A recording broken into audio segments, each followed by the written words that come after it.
May bagong ebidensya na nakita raw sa Taal Lake. Bukod pa yan sa mga butong nauna nang nakuha sa lawa na mukhang galing sa tao. Narito ang report ni Gary De Leon. Kung morphology o itsura at struktura ng mga buto ang pagbabatayan, 6 sa higit 90 samples na nakuhang buto sa Taal Lake ay galing sa tao. Ayon sa PNP Forensic Group, susuriin pa nila ang lahat ng ito para makita kung may DNA ang mga buto. Ang prosesong yan posibleng tumagal ng 1 linggo. Bukod dyan, 1 pang linggo ang aabutin para naman sa cross-matching naman nakuhang buto sa DNA ng mga kaanak ng mga nawawalan sa bungero. Hindi po kami nagbibigay po ng false hope sa kanila na say na madali to, mabilis to. May katagalan po nababad, so may changes na sa bones. Kaya nagkahalo-halo pa nga po eh. Siguro may undercurrent doon, kaya nagka-mix up sila. Kanina, may bagong ebidensya nakita ang remotely operated vehicle nang i-deploy ito sa Taal Lake. Hindi pa kinukumpirma ng PCG kung mga katulad din ito ng 5 sakong naunang nakuha sa lawa.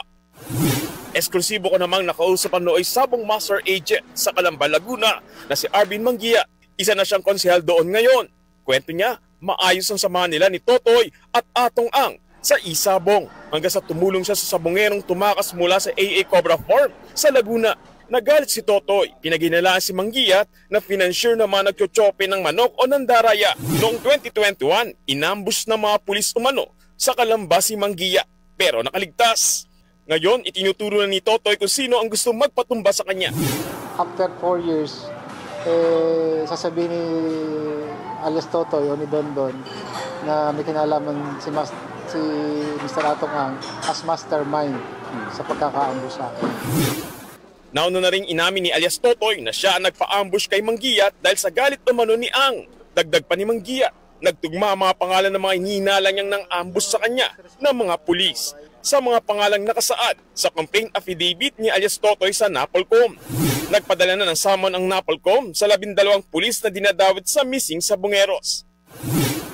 Bukod sa mga inireklamo ni Totoy, idinadawit na rin si dating NCRPO Chief Jonel Estomo.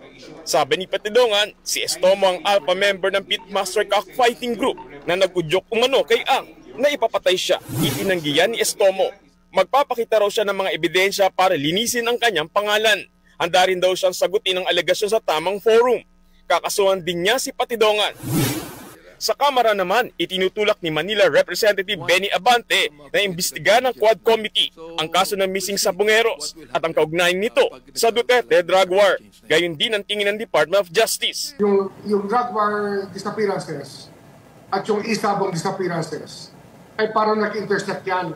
Kaya may mga common players within the two sets of untimely deaths or untimely disappearances of these people. Nagbabalita mula sa Frontline, Gary De Leon, News 5.